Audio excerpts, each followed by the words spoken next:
Bonjour mes frères et sœurs. Aujourd'hui, je voudrais vous partager mon expérience d'expérience vécue dès le 25 août 2019. C'était ma séparation avec une certaine Shadia Izabayo. Voilà, je peux commencer à lire ce que je vous ai préparé.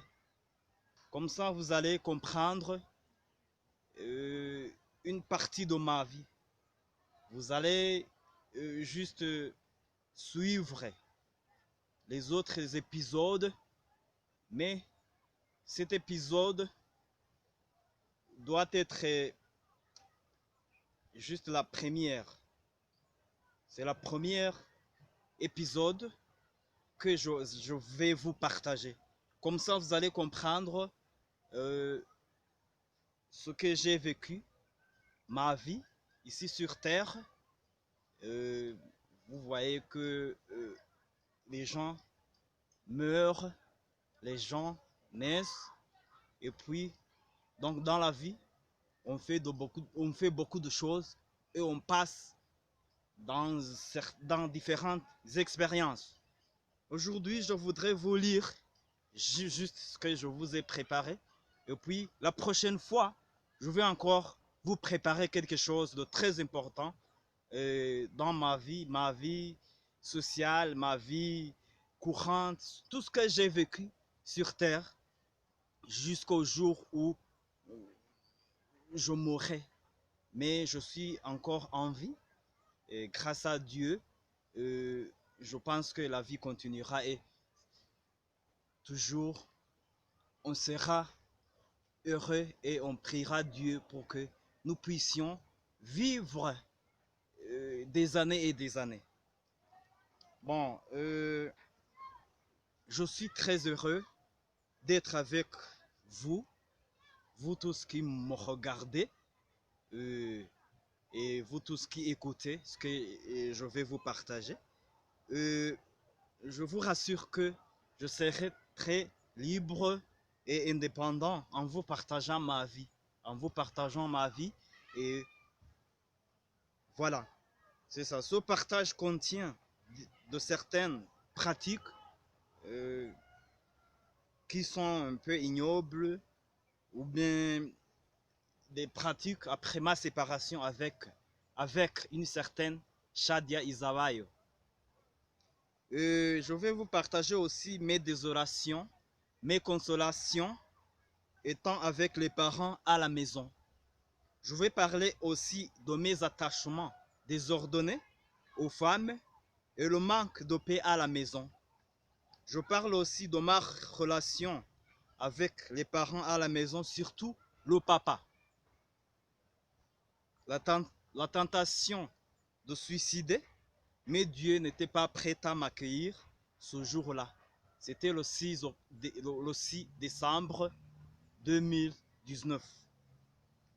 Vers la fin du mois d'août, j'habitais à Nyagatovu, dans le village d'Ibuhoro.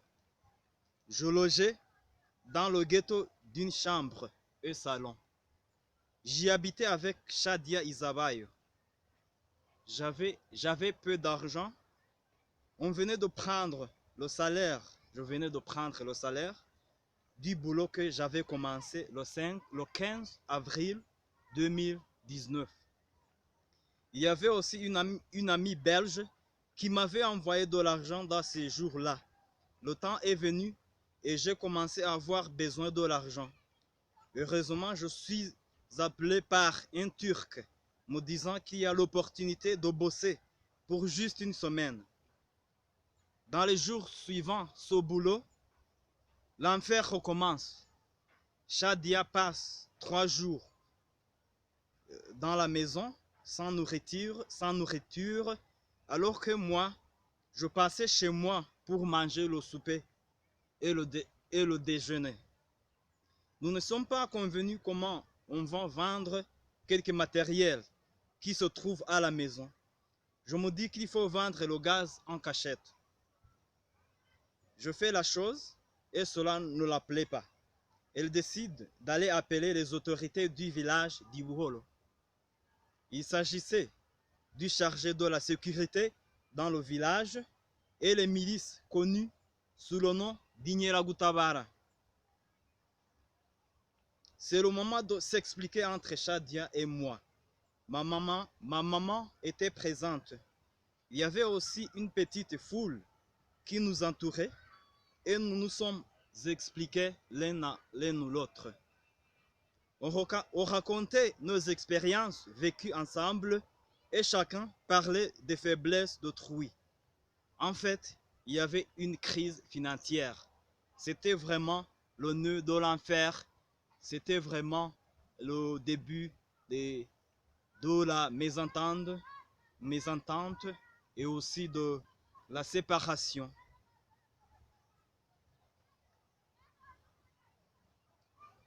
Nous avons décidé de vendre la télévision et quelques chaises. On nous a donné 160 000 francs rwandais. Nous avons partagé cette somme d'argent et j'ai dû prendre les choses matérielles qui sont restées à la maison, c'est-à-dire à Nyagatovu. Dans les jours suivants à cette séparation, Shadia Izabayo m'appelait à plusieurs reprises, me disant qu'elle a trouvé un chéri. Elle me racontait encore ses comportements de chaque jour et aussi elle voulait que j'aille à Chichutiro pour la rendre visite, mais en vain. 2 semaines après notre séparation, je me suis dit qu'il serait mieux si je loupe ces appels pour me rendre libre et éviter toute rencontre avec elle, car j'étais beaucoup plus frustré de ce qui m'était arrivé lors de notre séparation. Je me disais aussi que si jamais je la rencontre, cela serait le nœud de l'enfer encore. Au mois de janvier 2020, on m'a dit qu'elle est venue me voir à la maison. Je n'étais pas là. Elle a tout raconté aux gens qu'il y ait trouvé. Je l'ai appelée une fois au mois de février cette année-ci, c'est-à-dire en 2020. Et je ne voulais pas la parler beaucoup. Elle m'a posé pas mal de questions, mais je ne répondais pas bien. J'ai fini par louper ses appels dans les jours qui ont suivi cet appel. Elle ne m'appelle plus aujourd'hui. Aujourd'hui, elle ne m'appelle plus. Semble-t-il, elle a perdu mon numéro de téléphone. Semble-t-il, elle a perdu mon numéro de téléphone. Dernièrement, il y a un certain Élisée Ndaïchimier qui est un ami en moi et m'a dit que lorsqu'elle mangeait dans ce restaurant, c'est-à-dire Shadia, elle lui a demandé en vain mon numéro de téléphone. Le 16 septembre 2019, je suis allé faire l'examen du permis provisoire à Muhima, au centre de la police, communément appelé Shega Kabuga. J'ai fait cet examen en ligne. D'habitude, quand on fait cet examen online, tu reçois immédiatement tes résultats.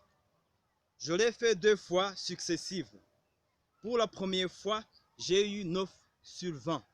Et pour la deuxième fois, j'ai eu 12 sur 20. Et ce fut ma première réussite. Et je me disais que cette séparation allait porter beaucoup de fruits. J'étais dans le mood et j'étais déterminé et objectif. Pour être clair, quand je recevais ces mauvais résultats, c'est-à-dire 9 sur 20, je ne me suis pas découragé et car je me suis dit que c'est possible et simple de réussir.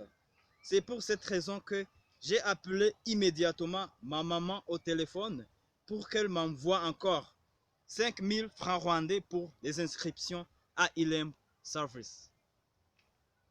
Lundi le 18 septembre 2019, je suis retourné à Muhima pour cet examen et j'ai réussi avec assez de points pour obtenir mon permis provisoire.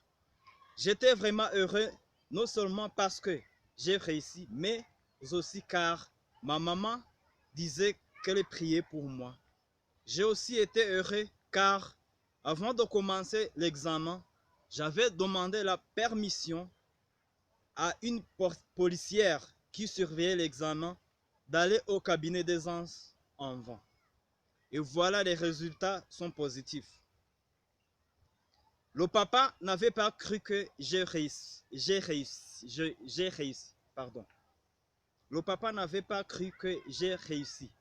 Il a fallu que je lui montre le permis pour qu'il le voie avec ses propres yeux. J'ai commencé à apprendre à conduire, mais je n'ai pas aimé les conditions dans lesquelles j'apprenais à conduire. L'enseignant était irrégulier. Je pouvais passer 2 semaines sans apprendre pour des raisons convenables. Et je souhaitais qu'il récompense le temps perdu, mais il ne s'y attachait pas. À vrai dire, j'apprenais avec un cœur qui est prêt à réussir, car on me promettait en vain qu'on va donner quelque chose, comme l'argent, pour que les examinateurs rendent les choses faciles et que je réussisse tous les examens que j'étais supposé à passer. Tout cela a eu lieu entre le mois de novembre et décembre. Dans les jours précédant l'examen, je ne me comportais pas vraiment bien. Je buvais trop d'alcool et couchais avec les différentes femmes. Par exemple, je pouvais passer tout le week-end chez une prostituée sans que personne ne connaisse là où je suis. Par là, j'ai vraiment choqué la famille de cette manière, mais c'est parce que j'étais frustré et je n'étais pas d'accord avec certaines pratiques de mes parents, particulièrement le papa. Il semblerait méchant à cause du ton et sa rigueur qui me frustre beaucoup. C'est le papa. Je fréquentais les cabarets pour regarder les matchs d'Arsenal parce que je supporte l'Arsenal, l'équipe qui joue dans le Premier League en Angleterre. Et je buvais pour oublier tous les problèmes, mais en vain. Cependant, un vendredi le 6 décembre 2019, soir, entre 19h et 20h, une personne qui travaille à Ilembo Service m'a appelé au téléphone. J'étais à la maison et aussi les parents y étaient. J'ai informé d'abord la maman et elle ne m'a pas bien accueilli. Semble-t-il, elle était frustrée. Je ne sais pas pourquoi. J'ai frappé à la porte et elle a dit étant triste, je cite, Vimberegenda Obgireso. Traduction, va-t'en, va le dire au papa. Ce ton qu'elle a utilisé était irrespectueux et bizarre. Le papa avait le problème de l'argent. Le problème la personne qui m'appelait au téléphone m'informait que le jour de commencer l'examen était prévu le 10 janvier 2020. Et j'étais supposé de payer 10 000 francs rwandais et 2 000 bien sûr pour le service. Ces 2 000 francs rwandais ont créé l'enfer encore. Le papa ne comprenait pas pourquoi il devait payer ces 2 000 francs rwandais pour le service alors qu'il avait en tête que le service à Ilembo est gratuit. Le papa et moi, nous ne nous sommes pas compris. Et il était supposé que les inscriptions vont finir dans 8 heures dans cette nuit-là. Cette ladite mésentente engendre la colère, la haine, l'angoisse et aussi les sentiments d'abandon. Je ne me suis pas senti à l'aise et le nez de l'enfer recommence encore ce jour-là. Je téléphone à Dansila, la dame de mon oncle paternel cette nuit-là, pour lui dire ce qui m'était arrivé. Je suis frustré. Je finis par aller à Nyabisindu pour y passer toute la nuit en buvant la bière. C'était pour se distraire en vue d'oublier tous les problèmes que je connaissais cette nuit-là. J'avais avec moi 10 000 francs rwandais que la maman m'avait donné pour m'acheter des chaussures. Cet argent a été détourné en m'achetant de la bière pour toute la nuit. J'avais déjà perdu le goût de la vie, d'avoir des parents et d'avoir des parents qui ne me comprenaient pas. Je me disais que si les parents échouent de me donner 2000 francs rwandais pour juste payer ou acheter des petites choses, ils n'auront ni me payer ni m'acheter quelque chose qui coûte cher. C'est-à-dire qui coûte plus de 2000 francs rwandais. Je suis venu du cabaret vers 5 heures du matin. Vers 6 heures du matin, le 7 décembre 2019, le papa est venu me voir dans ma chambre et il cherchait les numéros de téléphone de l'enseignant pour lui demander s'il y avait encore une autre chance pour faire l'examen car les inscriptions étaient terminées pour ceux qui étaient supposés faire les examens le 10 janvier 2020. J'étais chanceux de faire l'examen le 4 février 2020 et pour moi il était tard et je me demandais comment je vais gérer la chose, mais en vain. Ce qui m'a choqué le plus, c'est que le papa avait refusé de donner 2000 francs rwandais pour rendre les choses faciles. Et cette fois-ci, l'enseignant lui demande cet argent. J'ai arrêté d'aller apprendre à conduire car j'étais triste dans ces moments. Et dans ces moments, j'ai été dégoûté et démotivé à cause de ces pratiques honteuses et ignobles de mes parents. J'ai passé un mois et une semaine sans apprendre la voiture et sans informer ma famille.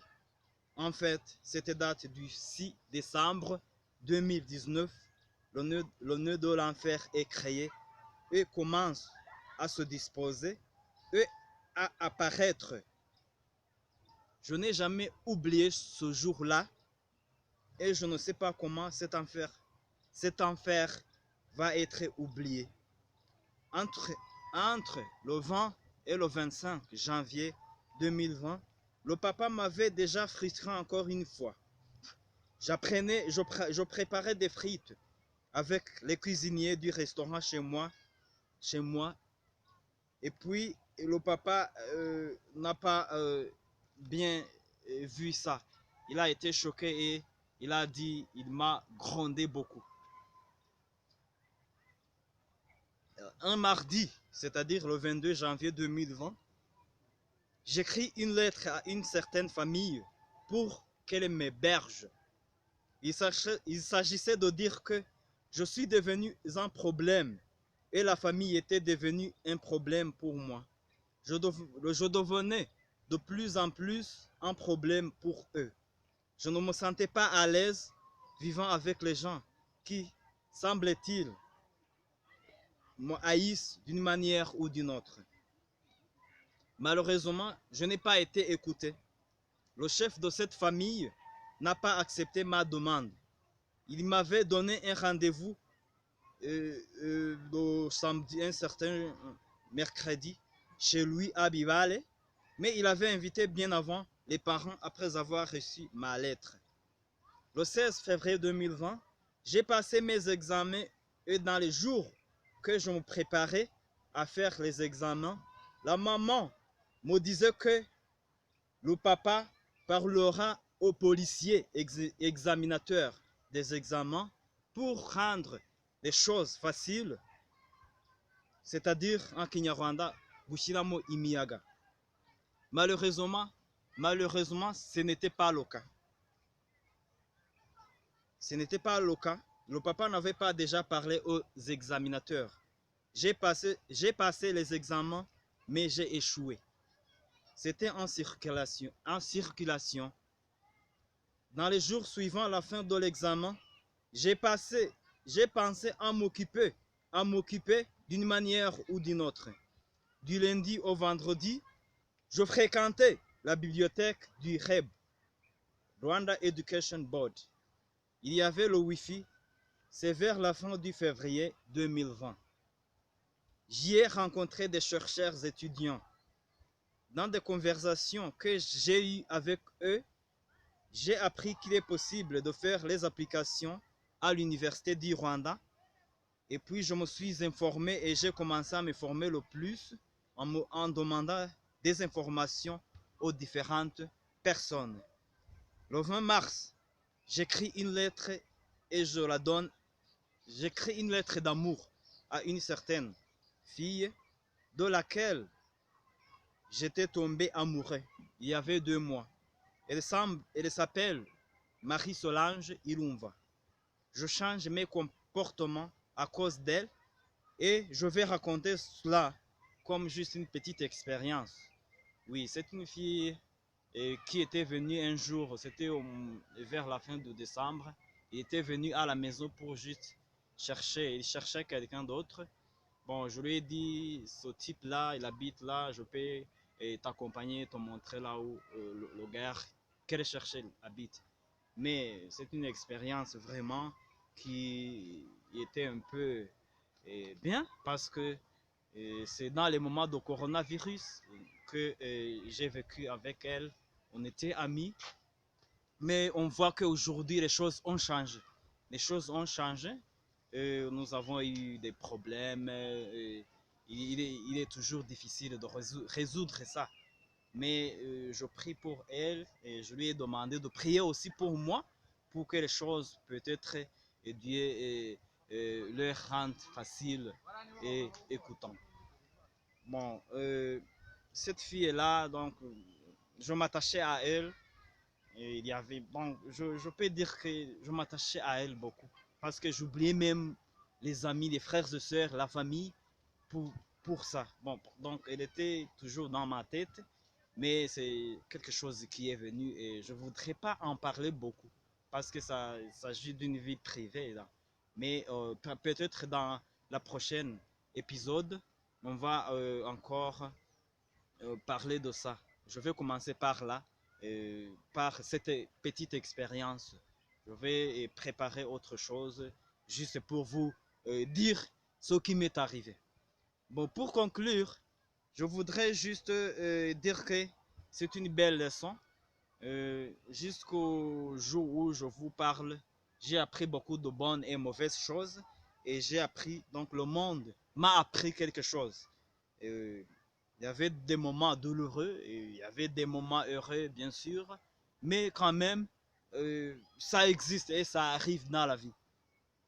Euh, je voudrais vous demander juste donc l'aide de la prière. Donc, portez-moi dans vos prières et moi aussi je vous porte dans mes prières. Je souhaite que cette expérience soit une expérience qui peut vous aider aussi et puis vous pouvez apprendre quelque chose parce que tu vois on se comporte d'une manière ou d'une autre à cause de A, B, C, D mais vraiment c'était comme ça. Merci d'être avec moi, je suis là et puis on va encore vous donner des autres vidéos comme je vous ai promis dès le début, dès le début de ce partage. Merci beaucoup. Que Dieu vous bénisse et votre frères et sœurs. Merci.